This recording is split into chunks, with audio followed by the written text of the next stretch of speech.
Good evening. Today is November 22nd, 2023, the day before Thanksgiving. What am I thankful for? I'm thankful that I'm alive.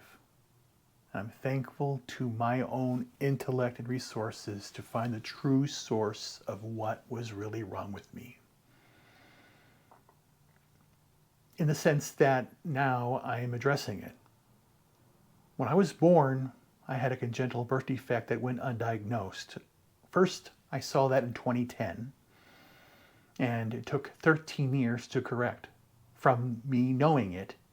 So I went 54 years undiagnosed with this condition. And I fixed it. The void, the issues on my side of the brain and the body and the jaw, I fixed it through love and just healing myself and saying, you know what? No one's going to come and save you. No one gives a fuck about you. Know that, Reuben. No one cares about you. And I wholeheartedly embrace that no one gives a shit. I'm glad that they don't, because they don't deserve my time. So I healed my head. I actually thought I broke my jaw when it happened. It was that loud. And that I thought I was bleeding in the brain because I felt a rush of fluid. And I thought I was about to die, but I didn't. And recently, beginning of this month, it happened again to my hip. And in fact, I do have a vague memory of me going into the hospital, and I don't even remember this, it's just a memory, that I had issues, because I remember there was a period of time that I couldn't stop urinating in the bed anywhere. It would just come out by itself without any effort. It was a very weak pelvic floor or something of that nature. I was growing too fast, whatever, because I was very, very tall and very, very quickly. And I would just, can I go to the bathroom now? And I said no, and I got to go, and then I would just like stand up and it would just come pouring out because it was that bad. It was horrifying. And that happened to me. So when that hip broke and cracked, opened, it was an awakening in a way. My legs opened up, my feet started working again, so I could start walking again for the first time in a long time. It was incredible, all the things I went through. And then, of late, the food. I've been adding a lot of acidic food into my body, a lot of food. And a lot of spicy food as well, but it hasn't caused any stomach problems. It's done the actual reverse. And I've done this by incorporating simple foods. A lot of fermented foods, sauerkraut, pickled beets, pickled onions, apple cider vinegar, marinating the meat. And I'll tell you, I have no money coming in at all. It's insane. But I'm still here because I'm stretching out the food. I bought the food. I spent about $150 at the beginning of the month for something that lasts me barely 10 days. I have stretched it out 22 days. I've doubled the link and I've only ate half the food because I'm cutting back the food. I'm adding in more acidity to it and more different little foods to increase the volume and increase the intake coming into my body, but then lower amounts of calories. And it's working. And it's caused me pain and disgust and issues. But, this fucking dog. Oh my God, shut up. Anyway, so I have to laugh at this thing. It just can't shut up. Anyway. But the bottom line here is I am doing all I can, thanks to my own intellect, to do this. I can't help it. Okay, anyway, let's go back. So I'm thankful that I didn't listen to the doctors that wanted to cut me up. Because again, the one thing that I have to stress, I am not fat because I ate bad food. I'm fat because of these issues around me my entire life. I basically said, go with the flow, it's fine, don't worry about it. So I didn't. Did it bother me? Yes, it bothered me that nobody wanted to go out with me going up in high school and college. It was like, but I'm not going to change who I am. It's like, okay, well, maybe when they grow up, when they're more adult, they'll be receptive to me. No, they're more childish now. People are locked into their personality is locked in at 14 or 15 for some reason, I guess. Mine was locked in at 3. Anyway, because again, I could read right away, and I just knew that there was more. I'm learning. I am constantly learning more and more things, and I'm diving into the things I love doing, always. So I'm thankful for that. My knowledge will never end. I will continue to learn more and more and more. And again, I see so many great things. I just need to start doing that, but I have to live life now. And I want to set down roots in a good American city, not this fucking cesspool of Illinois. I'm done here. I lost everything now. I came here and I was broken. I had no money, had nothing.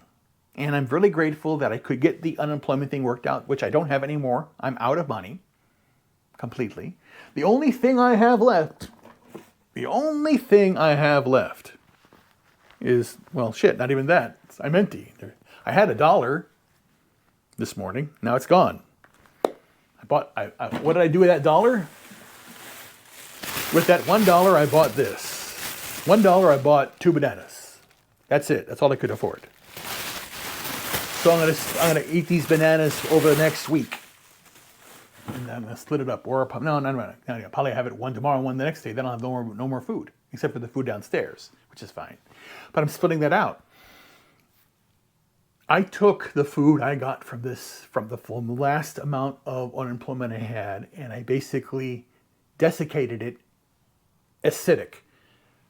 Apple cider vinegar, bone broth, sauerkraut, pickled beets, pickled everything in there, and then let that thing sit for over a week and ate a little bit of it up until it got more and more acidic. I put jalapeno, I put in the hot jardiniere, I put in everything to desiccate it and make it so acidic, and basically help my body realign by getting the bacteria that I'm growing. I'm growing bacteria in this food, and then once it becomes ripe, eat it.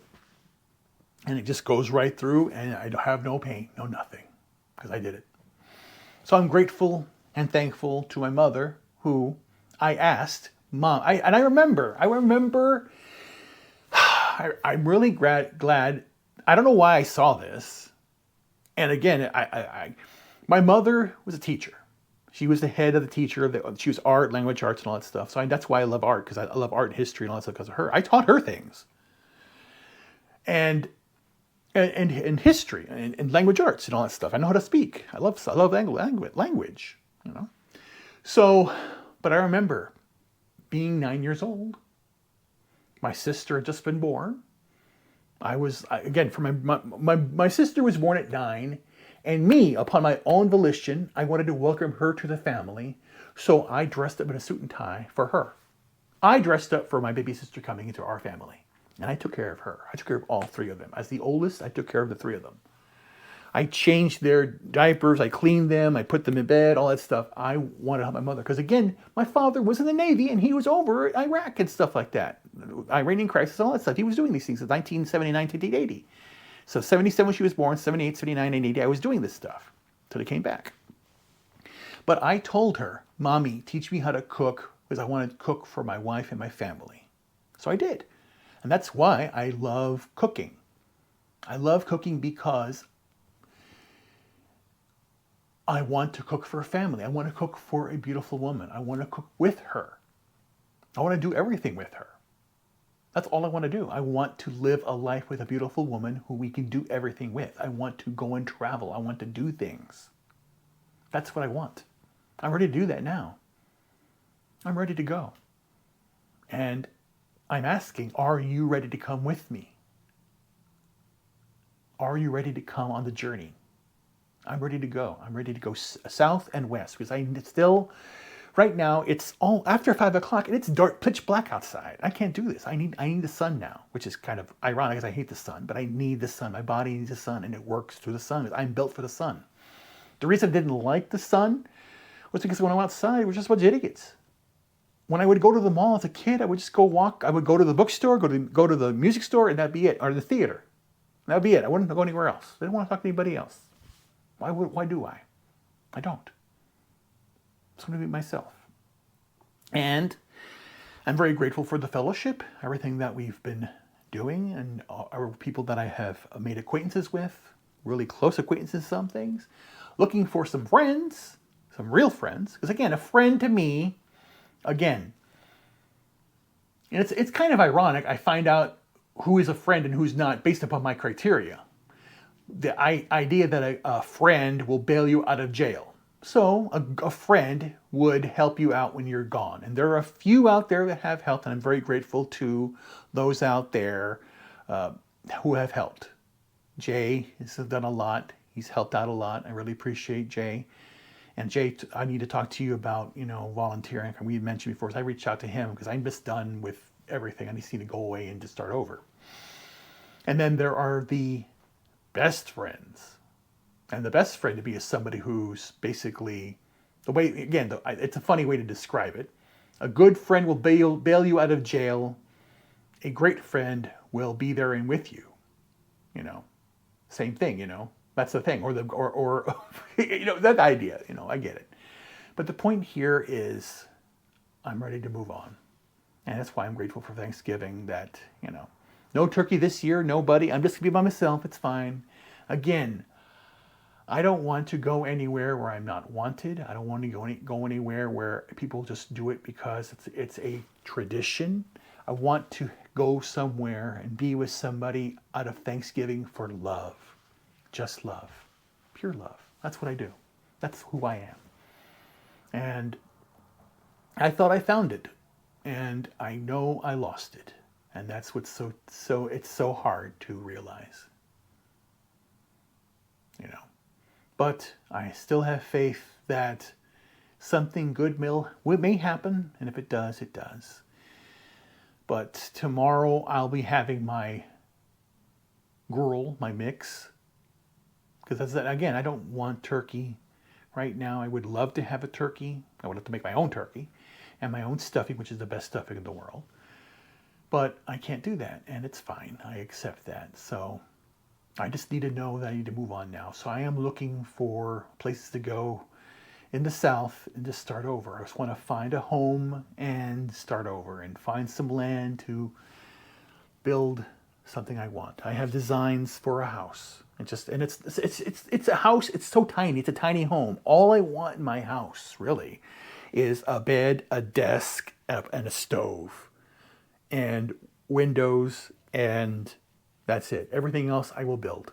I'm going to build, and the refrigerator I will need. I will build a refrigerator. I will build a freezer if I need one, but more likely I'll dry freeze everything.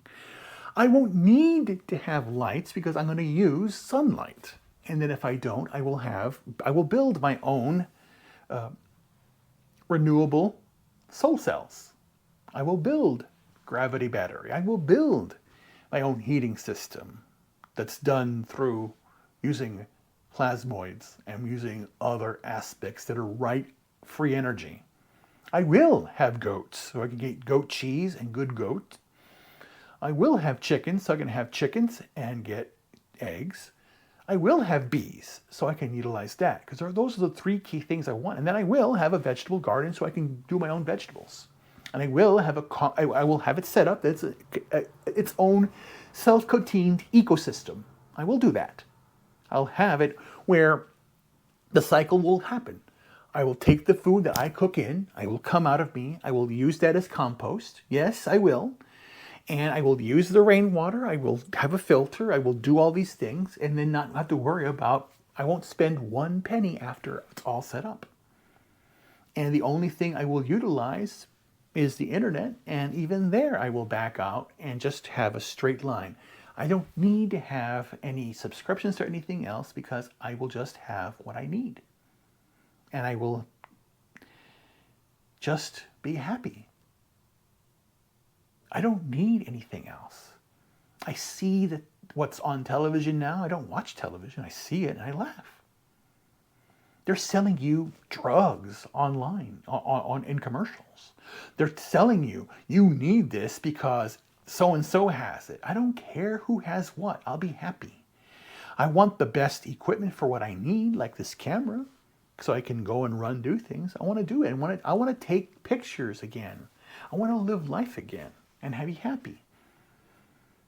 I went up to the meetup and I was really grateful to see Melissa, Gary, Tom, Nick, Father Miller, X-Ray Girl, a bunch of other people. And I got some people out there doing that. And again, I want to do this. I now want to be a producer for everybody. I want to help you succeed. And what do I want? Again, my end goal is not money. My end goal is to be left alone, to have enough that I can get the materials to build the house, have the land I need, utilize what I want, and then be left alone. I'm at that point now. And if things go south and they continue to steal elections and infringe on the privacy, I'm going to just have to leave the country. And I have to renew my passport too and go. And the place I'm going right now, I'm earmarking, is Uruguay and Mauritius. And I'm just going to be down. I just need to go in the South Hemisphere and just stay away from these idiots. Because they're doing it again. No one's learning. I'll talk more about this on Rumble, of course, but that's the whole idea. No one's listening, no one's caring. It's a Mexican standoff between the Jews, the Christians, and the Muslims. That's right now. And it's the same old story. Everyone just wants power and doesn't want to have love. What you're seeing on the TV is collateral damage because 3 religious groups can't get along and want to control something. And they're just throwing each other under the bus and colluding with each other. Just like the CIA's doing this with Hamas, they're funding all this stuff. They're doing everything wrong. And internally here, we're doing the same thing. We have the dumb Democrats and then the repulsive Republicans all fighting each other. It's not about Trump. It's about real Americans with real issues saying we've had enough. And I've had enough myself too. That's exactly why I got sick, I think, because up until 2019, I was fine. I was living my life. I was just, I love debate. I love watching political debate because I thought they were being legitimate. They're not being legitimate. They are just barking. Everyone's just barking. I'm done with the barking. And how can I prove that? I'm changing my life. What are you doing about your life to change it? I'm changing my life. I don't want to wear glasses anymore because, again, I want to fix my eyesight too. I want to fix my eyesight. And I can do it. And if I don't, then I fail. But if I do, then watch out. I'm coming for everybody. I'm just done with this shit. I am. I'm done with it all. I'm done with all the lies I see on TV. I'm done with people screaming. And it's on both sides. It's on all sides. And people are going to get hurt over just things that they believe that are not true. And that's on both sides. Be it the religious side or political side. Both are wrong. Both are misguided. The answer is love, period. And they don't see that. And they're not doing it. They're not loving. I'm loving myself, and here are the results. I am down to 345 pounds. I have lost a huge amount of weight. Documented 225 pounds. And I know it's over 300 because I was over 650 at one time. I still have a long way to go. And I'm going to announce that I'm going to have a new channel coming out alt-right fitness, because I'm going to stick it to the man. That's coming down to 95 more pounds. When I reach 250, that channel will be launched. Alt-right fitness. I'm doing it because I'm just done with this crap. It's just insane. But I want you to all have a nice Thanksgiving. I want you to love each other. And then hopefully out there, somewhere out there, there's a woman who wants to have a family and start a new life. And I'm looking forward to that. And if you're out there and you genuinely want to start something, contact me. But remember, my bullshit detector is very high right now. And I have no qualms to say I don't care. Because again, beauty is only skin deep, but true love is eternal. Take care, guys. Talk to you soon.